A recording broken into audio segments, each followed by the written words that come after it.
Alright guys and gals, today the video is going to show the old man in me. So we're going to be looking at this 2022 and this 2021 Hyundai Sonata versus this 2018 Camry and 2021 Camry. And I'm a guy who leans more towards these traditionally styled SUVs. I feel like these look smaller and are smaller, and I mean, they look kind of compact car-y to me. Even though I guess they're bigger than they seem, I tend to lean towards these cars. And so I want to take a look at both of these just to see if I'm crazy. So I'm going to start with the 2018 Camry. And I love the shapes of these cars. I believe they look modern and they're square and they don't have to have like massive wheels. This one has, you know, wheels that are a little bit larger. I'm not really going to focus on those. These are, what are these, 18s? You don't have accents in the mirror. I'm not going to take a ton of time on these, but I think these, you know, fit the bill of being modern without compromising like the Sonatas. Like I said, this is 2018, so we'll hop in the driver's seat. As you can see, this has a traditional keyhole. The doors are solid. You know, Toyota is a solid brand, so this is soft touch. I think this door is well done. Toyota doesn't have the most modern of interiors, but they're comfortable. And I think part of the good feels that I get from these cars is knowing their reliability. So stepping in, it's like the perfect ride height. You're not sitting up like this, like you're in a sports car. You can see over the hood pretty well. The seat is comfortable, minimally bolstered, but you don't need that. You have lane departure. You have, I think, rear traffic alert, probably forward collision alert. And I love that this screen is recessed, even though it's not super big. Quality and ease of use are a thing in this Toyota. So we'll go ahead and do this, and we'll pop the trunk and the hood of this car. I think both of these cars have 2.5-liter engines, so I won't look at the engine bays of both. But again, this is super simple layout, easy to use vents, wide openings. You're going to get tons of air in here. You're not going to not know how to use this after being in the cabin for 2 minutes. My arm naturally fell on this console, this cubby area. Everything in this car is very straightforward. Like, ease of use is here. Like the shifter, the parking brake is on the floor. You have LED lighting. Just everything is easy to use. You feel like you have good room in here. This is contoured, but the cutout for your body and legs is very, very well thought out. I love the stitching that runs across here. So this looks modern. I'd probably make this screen maybe 2 inches bigger. Outside of that, I wouldn't change anything about this sedan. You know, this interior, this blended interior, I think this is leatherette, but this will last forever, and these seats are comfortable. Visibility is not great back there, but, you know, this does... It looks like it sits a little bit lower than older sedans, but it feels solid. After that, we will get in the back seat. And also, these doors open wide, so you can get in. I love the doors here. Sitting back here, there's so much room. You don't have vents and things back here, but that's okay. You have mat pockets in each seat. I could sit back here for hours, no problem. This is an incandescent center light, which is okay. But yeah, no surprises back here, but very comfortable. So you could have a family of 4 with 2 teenagers and be comfortable.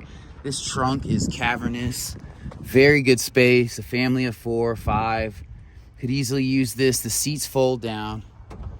No complaints here. Ooh. I love the back with the diffuser.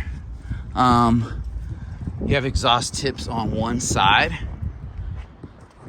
So, but you have dual exhaust tips. And this car looks just as good. You just have one tip here, but that's an SE. This is an LE. Yeah, I love the shape. I feel like this is a modern looking car. Even this one with smaller wheels. These 17s don't look bad on this car at all. And you have, this probably rides a little bit more comfortably. I love how you have the covers here for the paint so it doesn't chip away. Chrome is tastefully done here and there. We'll start in the back seat of this vehicle. None of these are like the highest trim. This is more of a base model.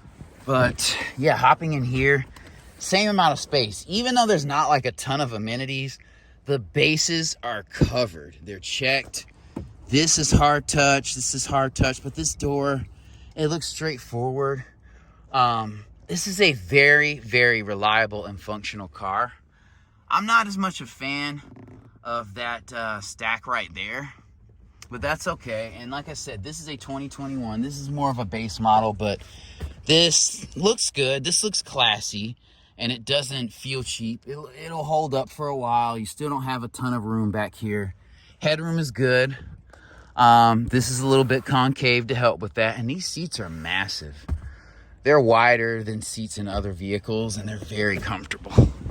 And I think like after, you know, a year of having a car, just the functionality kind of sets in. What have I done? Have I got something that looks good on the outside but doesn't feel good day to day? Not the case here.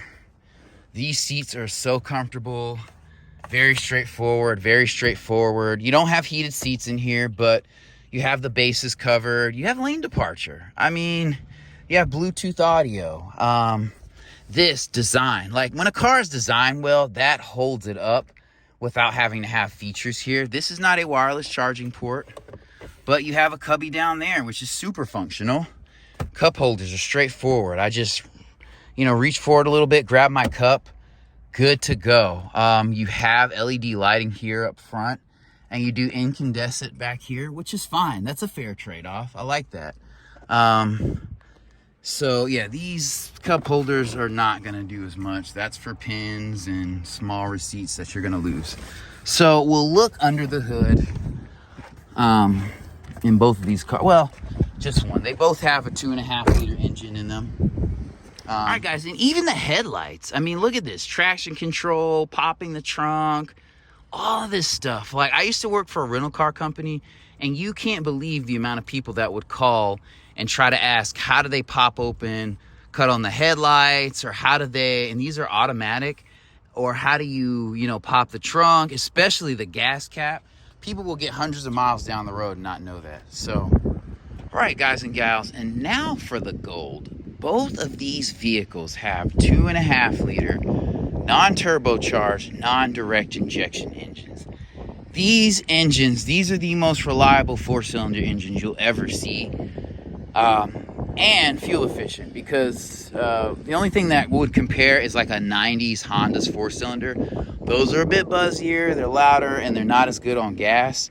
You have to press them more for the power, but these are super, super reliable engines, and they're a good size for this size car. They're not like a 2-liter turbocharged engine would be fine, but I just don't like the 1.5 liter turbocharged engines. But again, I will link a video to direct injection issues. My car's direct injected, so I'm not hating so bad, but I mean, just the reliability of this engine is unmatched by really any engine out there today. You have your airbox here, battery here, everything you need.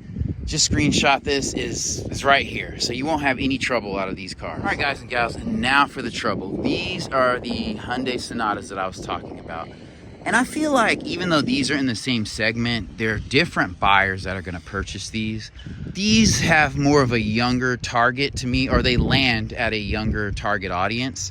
I'm sure Hyundai wants the audience to be as big as possible, but these are styled well. Some people say these look like catfishes. I don't think so. And upon closer inspection, they are a little bit more squared off than they seem to be. So hopefully that translates into good interior volume. I mean, there's not really a bad angle on this one. This one has 18s, and this chrome is tastefully done. I like this accent here. I like this accent here. And I feel like the styling on this 2020 makes this car look a little bit more upscale than it may be. I'd rather have quad exhaust when you have that style of exhaust. And the back on this car doesn't look bad, but I don't know how well it's going to age. I'm not a fan of the 1.6 liter turbocharged engine, even though that's the way of the future. But we'll go ahead and start in the back seat. So getting in back, the door feels solid. I feel like this lip on the floor kind of comes up a little bit. And sitting in this car, you know, it feels almost as spacious as the Camry. This interior is definitely not doing too much.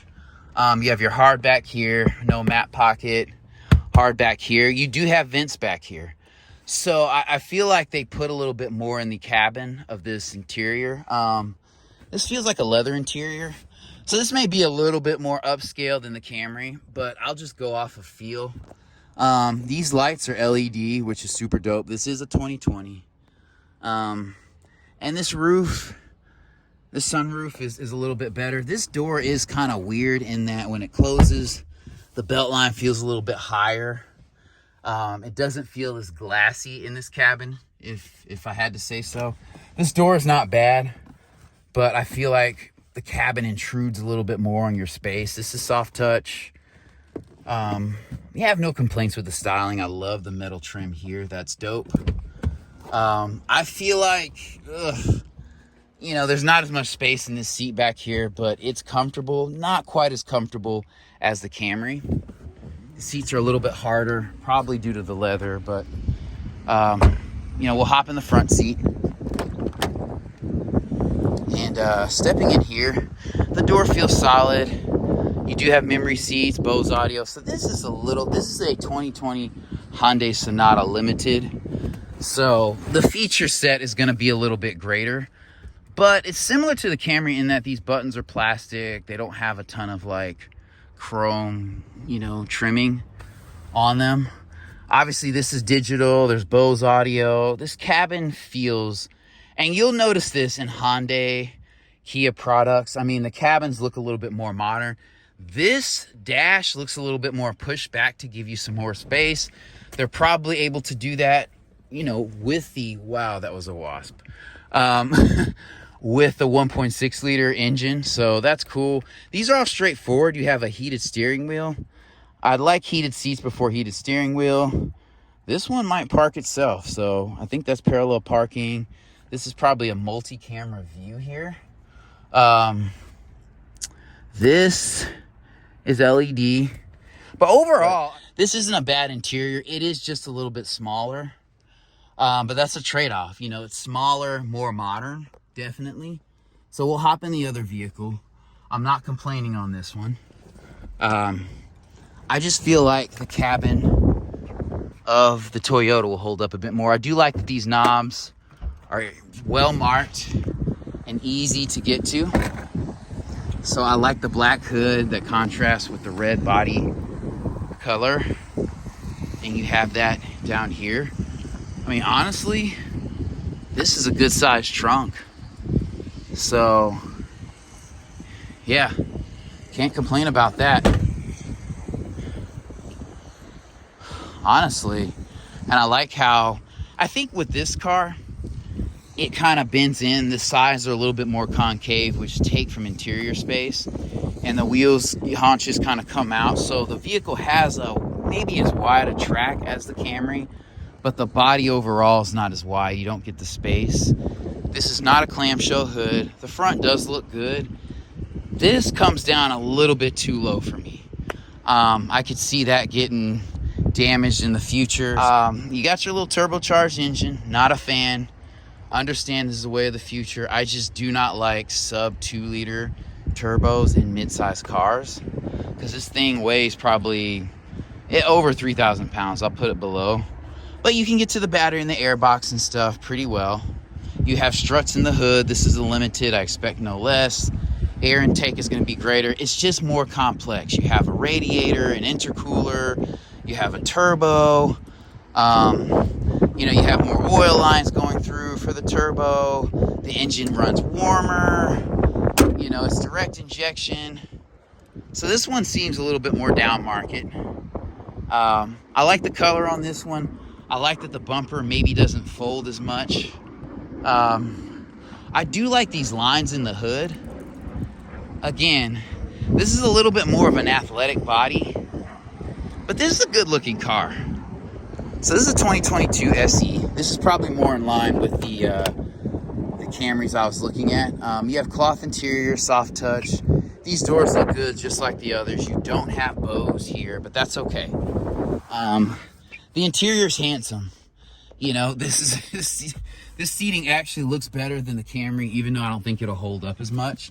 And like I said, this is an SE, and we hopped in that Camry SE, and I didn't look as modern as this cabin does. But the ease of use, I will give Hyundai, Kia a nod. The ease of use is here. It wouldn't take me long to figure out how to use the electronics. You have more analog gauges in here. Radio is super straightforward. You have radar cruise control. So the horn is solid. Piano interior. I feel like it's sexier, but there's less space.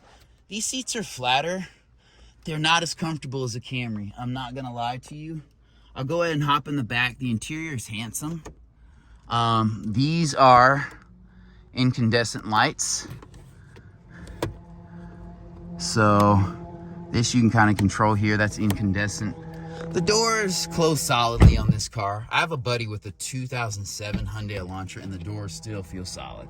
So I'm not questioning that, but I feel like little things like the vents and the buttons will fade faster than the Camry, and things will get loose faster. But space, drivetrain, and quality of build is important to me before how sexy a car looks on the outside. I mean, I want it to look somewhat sexy, but you have no vents back here. These seats seem a little bit more basic, and you see fraying here, and this is a 2022, so the quality is not as good to me, and these seats are smaller, and these seats feel flat and not as cushioned in the back. So points to the Camry. This is hard touch, soft touch. I like that you still get metal trim here. But yeah, overall, this feels a little bit smaller. The room, honestly, is probably more equivalent. The cabin just feels a little bit more intimate. I feel like this seat is not as wide. You're really going to want to have two adults here in the back. Maybe for, an hour, 3. Visibility is not going to be great, but this is a solid vehicle. If you're going to keep it for, 5 to 7 years, I wouldn't be scared of that. All in all, modern cars for the first 5 to 7 years, I feel are solid. And you're going to, under 100,000 miles, maybe no problems. But I can't say that about the turbos in these cars, so not too sure about that. I wouldn't grimace if a friend showed up with either one of these, but again, my preference is the Toyota. But these are a sign that time is marching on, and I'll eventually have to grapple with that. The headlights here do look a little bit better, these jeweled looking headlights. But again, this is a classy modern, and this is more of an edgy modern.